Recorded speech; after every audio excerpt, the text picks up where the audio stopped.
L'image est pour le moins surprenante. Quand le virus circule toujours activement sur la planète, des milliers de fêtards chinois massés dans un parc aquatique au mépris des gestes barrières. Nous sommes pourtant à Wuhan, la ville d'origine du Covid-19. Une ville où la vie semble avoir repris son cours, où les amoureux couleraient désormais des jours heureux.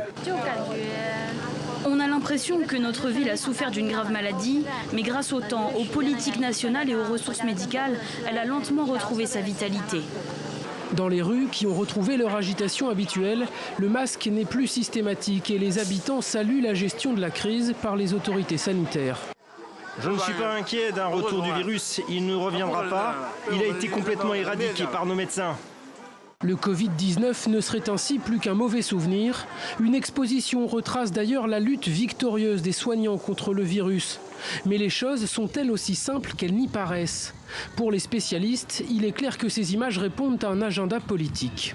On est dans un contrôle de l'image, dans un travail de propagande. Donc si on constate une diffusion massive de ces images qui tentent de montrer que la situation est normale et même au-delà du normal à Wuhan, c'est bien pour montrer que la Chine, contrairement aux États-Unis notamment, l'adversaire principal, mais également aux puissances démocratiques européennes, eh bien le système chinois veut démontrer son efficacité et en premier aux yeux de sa propre population.